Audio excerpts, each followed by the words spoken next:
So hello dear friends, let us discuss on the topic of types of electric field. Okay, now begin.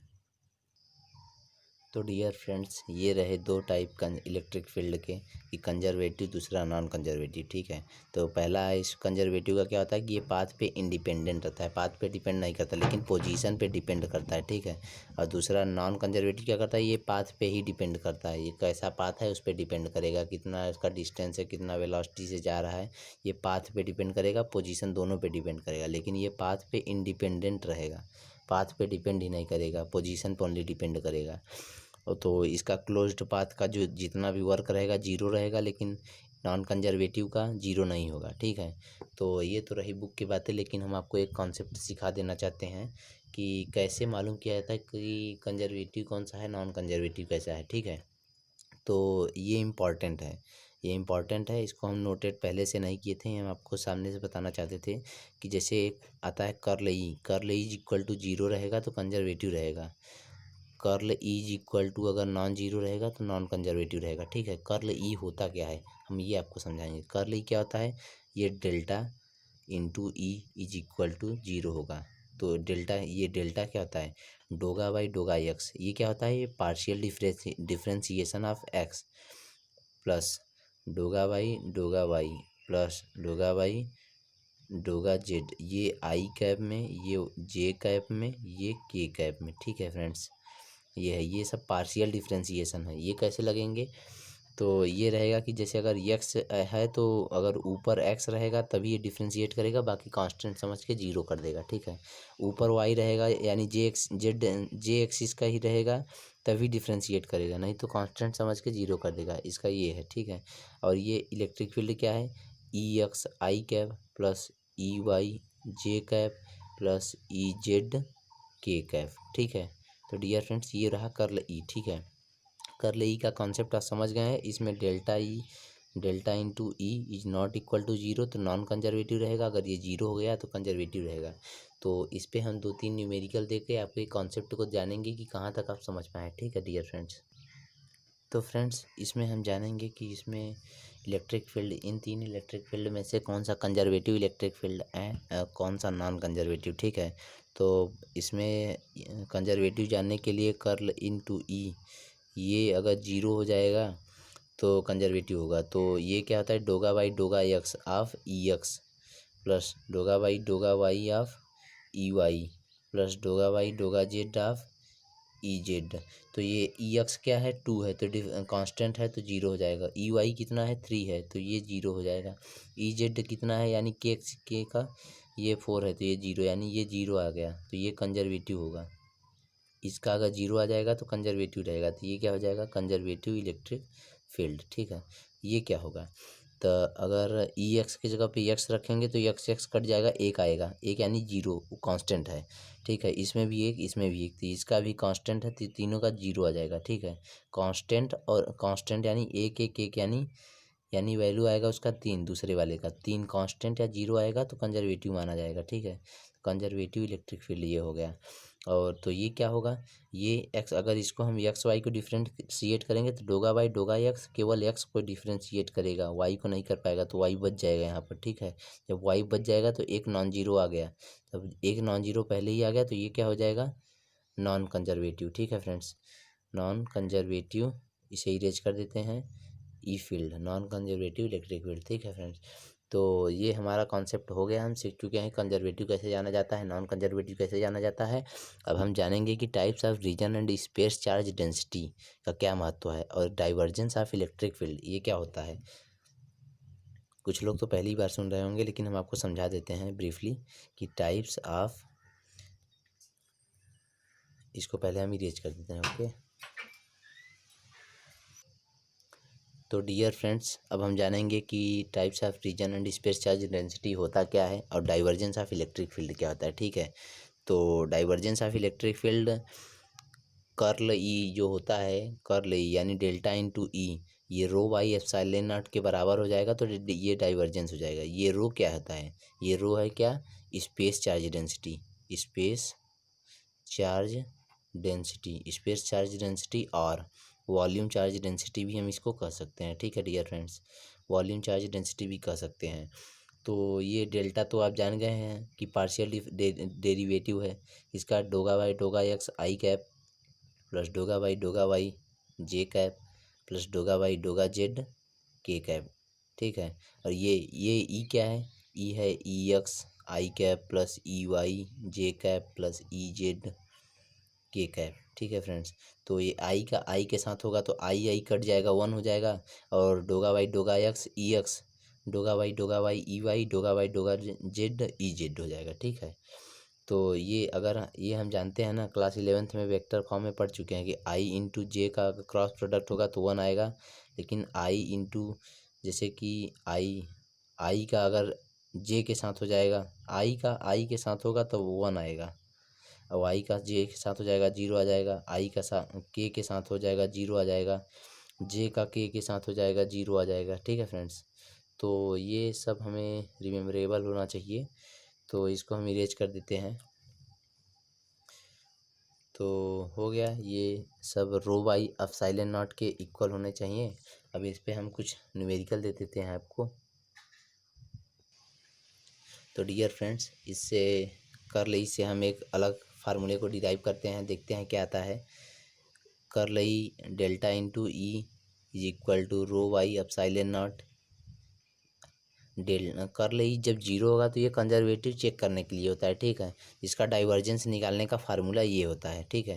तो ये delta तो क्या होता है, delta होता है डेगा बाई डेगा एक्स और ये ई एक्स, ठीक है, प्लस डोगा बाई ई वाई प्लस डोगा बाई डोगा जेड, पार्शियल डेरिवेटिव है ये ई जेड, ठीक है फ्रेंड्स। तो ये रो वाई एप्सिलॉन नॉट के बराबर होगा, ओके। तो ये ई एक्स को क्या लिख सकते हैं, minus d by d x of क्या, सॉरी पार्शियल डेरिवेटिव इसमें भी होगा, डोगा बाई डोगा एक्स ऑफ वी क्या होता है, पोटेंशियल इलेक्ट्रिक पोटेंशियल होता है वी, ठीक है। तो ये क्या होता है, minus d v by d y, ठीक है। ये हम सब नोट कर देते हैं। इसके जगह पे ई जेड की जगह पे क्या होगा, माइनस डोगा बाई डोगा z of v, electric potential को सभी एक्सिस पे हम डेरिवेट करके उसका डबल डेरिवेशन निकालेंगे। तो डोगा बाई डोगा एक्स क्या हो जाएगा, डोगा स्क्वायर बाई डोगा एक्स वी, ये माइनस हो जाएगा, ये भी माइनस हो जाएगा, डोगा स्क्वायर बाई डोगा एक्स का होल स्क्वायर, या डी डोगा एक्स इधर, डोगा वाई इसका स्क्वायर इंटू वी माइनस डोगा स्क्वायर बाई डोगा जेड का square into V equal to rho by epsilon naught, ठीक है फ्रेंड्स। तो माइनस को कॉमन लेके उस तरफ भेज देंगे तो क्या हो जाएगा, डबल डेरिवेटिव का स्क्वायर है तो डेल्टा का स्क्वायर कर देंगे इंटू कॉमन भी कॉमन ले लेंगे तो ये तो ख़त्म हो गया, बचा माइनस, माइनस को उस तरफ भेज देंगे तो minus rho by epsilon naught हो जाएगा। तो delta square into v plus rho by epsilon naught is equal to zero. ये एक इक्वेशन निकल आया, ये इलेक्ट्रोमैग्नेटिक वेव इक्वेशन है, ठीक है फ्रेंड्स। ये देखिए, ये समझ जाइए आप, ये है इलेक्ट्रोमैग्नेटिक वेव इक्वेशन, ठीक है फ्रेंड्स। ये इलेक्ट्रोमैग्नेटिक वेव इक्वेशन है। तो हम आपको अब क्वेश्चन देते हैं, अटैकिंग क्वेश्चन बहुत इंपॉर्टेंट माने जाते हैं, ठीक है फ्रेंड्स। तो डियर फ्रेंड्स, ये रहा क्वेश्चन और इसका हम फार्मूला लिख के हिंट दे दिए आपको। 2 मिनट ट्राई करके तब देखिएगा, बीच में वीडियो पॉज कर लीजिएगा, ठीक है। तो हम आपको अब शुरू करते हैं, कैसे लगेगा इसे। तो ये हम जानते हैं, ये डोगा बाई डोगा एक्स हो गया और ई एक्स, पहले तो फार्मूला लिख लेंगे कि इन दोनों का कैसे लिखा जाता है। डोगा बाई डोगा वाई ये हो गया, डेल्टा का वाई, और ये हो गया इसका ई वाई हो जाएगा कंपोनेंट, ठीक है। और इसका डोगा बाई डोगा z of E z, okay dear friends. तो ये किसके बराबर हो जाएगा, रो बाई एप्सिलॉन नॉट के बराबर। अब ये देखेंगे ई एक्स क्या है, 3x, तो डोगा बाई डोगा एक्स आप 3x करेंगे तो 3 आ जाएगा, प्लस डोगा बाई डोगा वाई आप 3y करेंगे, अगर 2y को डेरिवेट करेंगे तो कितना आ जाएगा, 2 निकल आएगा, y डेरिवेशन में चला जाएगा। तो -6z को करेंगे तो यहाँ पर कट के -6 आएगा, तो बराबर रो बाई एप्सिलॉन नॉट बाहर निकल आएगा।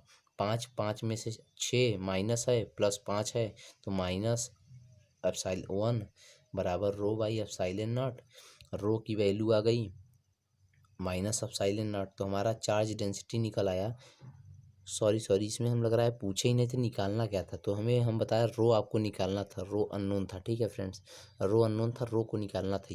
ये अननोन था, ये चार्ज डेंसिटी है, स्पेस चार्ज डेंसिटी, इसी को निकालना था। तो हम दूसरा क्वेश्चन देते हैं, अब गलती नहीं होगी। ठीक है फ्रेंड्स, तो डियर फ्रेंड्स ये रहा क्वेश्चन। उसमें पिछले वाले में इलेक्ट्रिक फील्ड दिया था, तो डेल्टा इंटू ई बराबर रो वाई एप्सिलॉन नॉट कर दिए थे, ये हिंट दिए थे हम आपको। अब इसमें ये नहीं फार्मूला लगेगा। ठीक है, इसमें अगर इलेक्ट्रिक पोटेंशियल वी दिया है तो इसका इसमें ये वाला फार्मूला लगेगा, into v plus rho by epsilon naught is equal to zero, ये वाला फार्मूला लगेगा। इसको हम इलेक्ट्रोमैग्नेटिक वेव इक्वेशन से जानते हैं। मैग्नेटिक वेव इक्वेशन में हम पढ़ेंगे, चैप्टर मैग्नेटिक है क्लास 12 का। ठीक है, और ये जेई के पॉइंट ऑफ व्यू से भी इम्पॉर्टेंट माना जाता है, तो इस पर हम डिस्कस करेंगे। अब इसको सॉल्व करेंगे कि ये सॉल्व कैसे होगा ये प्रॉब्लम। ठीक है, तो आप भी ट्राई कर लीजिएगा। हम तो डायरेक्ट सॉल्व करेंगे। ये पोजीशन वेक्टर आर है। ठीक है, आर और अल्फा कांस्टेंट है, तो आर को हम आर वेक्टर को कैसे लिखेंगे, पहले हम ये लिख लेते हैं कि यक्स आई cap plus Y j cap plus Z k cap. ठीक है डियर फ्रेंड्स, ये लिख लिए। तो मॉड ऑफ आर वेक्टर को लिखेंगे तो ये रूट के अंदर चला जाएगा, रूट के अंदर क्या जाएगा, x square plus y square plus z square. ठीक है, तो अगर हम मॉड हटा दिए और इसका स्क्वायर कर दिए तो क्या हो जाएगा, निकल आएगा, रूट हट जाएगा तो ये आ जाएगा। ठीक है फ्रेंड्स, ये आ गया जेड स्क्वायर, तो ये वैल्यू आ गई। तो ये वैल्यू फ्रेंड्स आ गई। तो आर स्क्वायर की वैल्यू यहाँ पर रख देंगे तो क्या आ जाएगा, v is equal to alpha common ले लेंगे, x square plus y square plus z square, ये लिख लिए। अब इसमें हम डबल डेरिवेशन कैसे लगाएंगे, डबल इरेज करके हम आपको कॉन्स्टेंटली पूरी तरह से अच्छे से समझाना है मुझे। तो डायरेक्ट लिख देता हूँ कि आर स्क्वायर की वैल्यू आ चुकी है। ये आर स्क्वायर की वैल्यू क्या आई है, x square plus y square plus z square. तो वी को कैसे लिखेंगे, डोगा स्क्वायर बाई डोगा एक्स का स्क्वायर इंटू एक्स स्क्वायर। ठीक है, ई एक्स यानी ये वाला, ई एक्स नहीं वी क्या है, अल्फ़ा, अल्फ़ा कॉमन है तो अल्फ़ा कॉमन है, प्लस डोगा स्क्वायर बाई डोगा वाई का square into y square plus डोगा का स्क्वायर बाई डोगा जेड स्क्वायर इंटू जेड का स्क्वायर। ठीक है, ये जेड स्क्वायर। तो ये तो हो गया वी, पूरा वी लिखते हैं इक्वल। अब इसको हम रो को उस तरफ ले जाएंगे तो minus rho Y epsilon naught आ जाएगा। ठीक है डियर फ्रेंड्स, तो ये हो गया, ये इंटू वी बराबर minus rho Y epsilon naught, ये लिख चुके हैं हम। ये इस तरफ आ जाएगा, ये कर्ल का स्क्वायर है तो ये सब कर्ल का स्क्वायर है, ये वी है तो वी सभी को लिख दिए और अल्फ़ा कॉमन निकाल लिए थे हम। तो कैसे लगेगा, इसका स्क्वायर है तो पहले डेरिवेटिव में 2x आएगा, फिर जब दोबारा डेरिवेटिव होगा तो x बस 2 आएगा। ठीक है, 2 आएगा, दो बार डेरिवेशन करना है क्योंकि स्क्वायर है। पहले डेरिवेटिव में 2i आएगा, ठीक है, दूसरे डेरिवेटिव में केवल 2 आएगा, पहले डेरिवेटिव में इसमें 2z आएगा, दूसरे डेरिवेटिव में 2 आएगा। ठीक है डियर फ्रेंड, ये आ गया अल्फ़ा बराबर minus rho by epsilon naught. तो प्रॉब्लम सॉल्व होके आ गई, rho is equal to -6 alpha epsilon naught. ठीक है डियर फ्रेंड, तो इसी पे हम स्टॉप करते हैं और पढ़ते रहिए, मुस्कुराते रहिए, खाते पीते भी। तो thank you dear friends, electric potential का टॉपिक इसी पे समाप्त हुआ। ठीक है, चैनल को लाइक कीजिए, सब्सक्राइब कीजिए और शेयर कीजिए, और जितना हो सके उतना अच्छा अच्छा कमेंट कीजिए। और क्या कर सकते हैं आपको